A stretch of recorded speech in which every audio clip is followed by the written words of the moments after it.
Good morning to all my angels and syempre sa ating mga bagong followers. Gusto ko palang malaman kung mga taga saan ang mga nanonood ngayon ng bidyong ito para malaman ko naman kung saan na ba napupunta at nadidistribute ang aking mga video, lalo na itong pinapanood nyo ngayon. So anyway guys, kape muna tayo bago magsimula ang trabaho para naman maging maliksi at mainit ang ating katawan.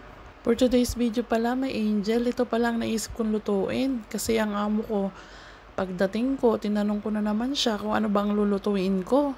Sabi niya, tingnan ko raw sa rep kung ano ang laman. So ayun, may angel, pagtingin ko ng rep, yan lang pala ang laman. So sabi sa akin ni amo, na pwedeng daw ako mag-grocery na lang doon sa Mega.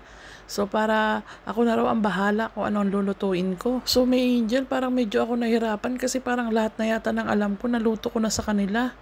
So naisip ko na para maiba naman ba. So ito ang niluto ko ngayon. So ito munang inuuna ko ang chicken. Gusto ko magluto ng pininyahang manok. Tingnan natin kung magugustuhan nila kasi first time talaga nila to ang pininyahang manok. Noong nakita ko ng anak ni among babae, sabi niya, may ganito daw palang luto. Yung chicken nilalagyan ng pinya. Natawa ako. Sabi ko sa kanya, sa English yan, parang chicken pineapple. Tapos sabi ko, tingnan mo mamaya pag naluto kasi masarap yan. Kasi niluluto ko yan sa anak ko. So yun guys, sabi ko pagluto na, kumain ka mamaya. Kasi guys, itong mga anak ni amo, hindi yan sabay-sabay kumakain. May mga oras sila kasi nga nag-gym na sila. So, parang may plan diet sila at oras ng kain. So, ako naman guys, dito, sila amo, walang pakialam niya kung anong kainin ko dito, kung magluto ako ng para sa akin.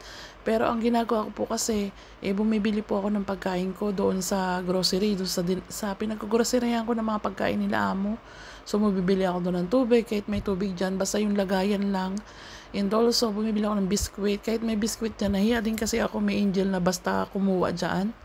Kaya minsan di ko rin naman type yung mga pagkain nila doon sa cabinet. Kasi pang diet talaga yun, may angel. Hindi yung alam mong katulad sa ating mga mababitchin, may mga chips, hindi man, kundi mga biscuit na yung pang diet, yung mga, yung brown. Sulat may angel, yung may mga fiber na bread, yun yung mga kinakain nila amo. So anyway guys, balik tayo dito sa akin niluluto. Sinong expert dito sa pagluluto ng pininyahang manok? Kasi nagluluto po talaga ako niyan sa bahay kasi paborito po yan ni Jacob at ni Daniel. Kaya lang, syempre, itong sa amo ko, first time talaga nila yan na ang pinya pala, ang manok pala ay nilalagyan daw ng pinya sa pagluto. So kasi sila dito, ang mga European ay hindi po talaga sila sanay sa mga pagkain na yung ulam na medyo matamis. Kasi sila dito talagang tomato sauce na medyo maasim ang mga gusto nilang pagkain. Kaya medyo may angel, medyo challenging sa akin ang niluluto ko ngayon. Kaya yung sunod na lulutuin ko may angel ay yung adobong baboy sa beans. Paano ba ang tamang pagbigkas nun? Basta adobo siya na baboy na merong beans para medyo maalat-alat. Yung isa naman medyo manamis-namis. So, kung ano man yung kanilang piliin na bahala na sila. And then, naisip ko rin pala may angel na magluto ako ng rice. Pero hindi white rice kasi gusto nila ay may lasa rin ng kanin. So dahil mahilig sila sa vegetable, nilagyan din natin ng vegetable, ng mushroom, green peas, carrots. So yun, lagyan ko rin ng corn para at least may gulay yung kanilang rice. So yan, di ba, tandem. Merong silang pininyang manok, merong adobo sa toyo na may sitaw, at meron din silang rice, kaya pagpipilian na lang nila kung ano talaga ang gusto nila. So may angel, naisip ko palang lagyan nito na green peas. Sa kayo ba ay naglalagay ng green peas sa inyong bininyang manok? Kasi sayang naman ba, lagyan ko siya ng green peas para dagdag gulay din. Kasi medyo manamis-namis naman kasi yung green peas, hindi man siya maalat. So habang nagluluto tayo may angel, diretso ang luto, diretso ang gayat para walang nasasayang na oras. Pero alam nyo ba kung tatagalan ko yan, naabot siguro ako ng mga 7 oras. Kaya lang, grabe naman, magluluto lang ako tapos aabutin akong 7 oras, diba? Parang sobra naman yun. So, kaya medyo tumatagal-tagal din ako may angel. Gawa nang naglilinis din ako dyan. So, kahit di sinasabi sa akin ni amo, nililinis ko yung salas nila hanggang doon sa may TV, hanggang dyan sa kusina. So yan, tingnan nyo may angel, nilagyan ko siya niyan o green peas kasi sabi ko try kong ilagyan ng green peas para kakaiba naman siya. Tapos nung tinikman ko siya may angel, ang galing, tumpak na tumpak. So nilagyan ko na pala siya na guys nung yan yung pinya. Pero mga gayat-gayat na siya guys. Hindi siya katulad nung ibang pinya na nabibili ko na malalaki yung hiwa sa loob. Yan namang nabili ko ay mga maliliit na yung hiwa. Sobrang sarap nung pinya. Kung pwedeng yun na lang yung kainin ko. Paborito ko talaga may angel ang pinya. Kaya lang yung mga binibenta dito sa mga supermarket ay hindi man masasarap. Alam mo yung parang may mga turok at mga hinog sa pilit. Grabe, may angel. Sobrang sarap. Parang gusto ko na talaga kaninang kumain. Kaya lang hindi naman ako pwedeng kumain niya kasi nga pagkain niya nila amo. Pero pinapakain po nila ako. Sabi nila sa akin, Rona, kumain ka kung gusto mo. Kaya lang nakakahiya naman ba. So at least natitikman ko naman siya. So ito naman ngayon dahil tapos na ako sa pininyahang manok, ang gagawin ko naman ay ito na ang ating paborito ko yan, yung ginisang ano ba yan, lagi ako nabubulo sa mga sinasabi ko. Ito yung adobo natin sa toyo na merong beans. So sobrang sarap po niyan sa rice na lamig or sa fried rice din or sa white rice. Tamang-tama yan. So, I know na magugustuhan niya nila amo may angel.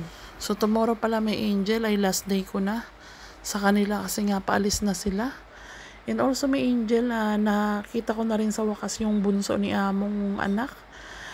Matangkad din siya. Tapos nakakatuwa kasi nga alam mo kanina, gusto na pala niyang kumain, nahihiya lang siya. So ako na yung nagtanong sa kanya kasi pabalik-balik siya dun sa taas, pupunta dito sa kusina, tapos magtitingin sa rep. Sabi ko sa kanya, sabi ko, ano bang pangalan mo? Tapos parang inano-ano ko siya, sabi ko, anong pangalan mo? Ilang taon ka na? Tapos yung parang kinukuha ko yung loob niya. Tapos sabi ko, gusto mo bang kumain? Nagugutom ka na ba? Tapos sabi niya, oo. Tapos ay sige kung anong gusto mo, halika dito, pinapapili ko siya kasi nga meron pa mga leftover na food doon, meron pang 4 na perasong lumpia, ay yung binigay ko na yung 2 lumpia doon sa sa kapatid niyang babae. So yung natitirang lumpia na 2 para sa kanya, tapos yung gisadong pansit, meron pang kaunti. At nilagyan ko rin siya nung, ang tawag doon, nung snitchel na 2 peraso. Yung bunso palang anak ni amo, may angel, ay sobra po ang talino, very competitive. Tapos alam mo, 'di ba summer ngayon, wala silang pasok. Ayan ay kalalabas lang niya ng school kasi nga in-enroll ni amo para daw sa school break. Nakakatuwa kasi sabi ko, ano ba yan, parang yun na lang yung pahinga. Tapos mag-aaral pa. Pero yung anak talaga niya ay gustong-gusto ang pag-aaral. Saka sabi ni among babae, very competitive daw yung anak niya yan. Tapos kapag daw sa exam naka second place, malungkot daw yan kasi gusto niya lagi top 1. Sabi ko, wow, sabi ko, ma'am, swerte mo kasi, sabi ko, may anak ka na ganyan na matalino. Tapos sabi ko, maganda yan sa business. Nakakatuwa talaga tong pamilya na to, may angel, kasi simula pa lang dun sa mga anak niya talagang, alam mo yung disiplinado silang mga bata, magalang sila, tas hindi sila basta-basta nag-uutos. Alam mo yun, may angel, babatiin ka nila ng good morning, tapos good luck sa pagluluto mo. Alam mo yun, kasi ang mga bata guys, nakadepende yan kasi kung paano pinalaki ng magulang ba. Kasi nga, 'di ba, malalaki na sila. Parang sobrang galing ng pagdidisiplina nila amo sa kanila. Kasi mga ilang magwa 1 month na siguro ako sa kanila, no? Kasi never ako nakarinig ng sigawan dyan kasi nga doon sa mga dati kong trabaho, no? Naranasan kong nag-aaway yung mag-asawa, nakaranas akong yung inaano yung anak, pinapalo, nakaranas ako ng nakikita ko na tatakbo sa akin yung bata kasi nga natatakot doon sa nanay.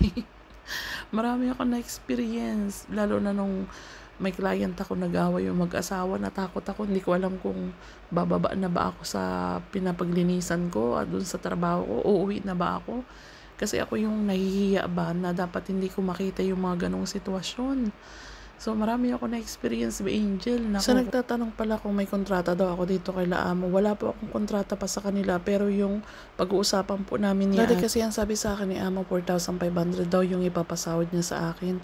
Pero yun nga, arawan pa rin niya ako binabayaran. Kaya tinatanggap ko rin naman guys kasi nga mas mabuti yung arawan kasi mas malaki po yun. Anyway, may angel, hanggang dito na lang ang aking video kasi ito na yan yung last na gawain ko sa aking trabaho. Naglilinis po ako kahit di sa akin nautos. Bye bye guys!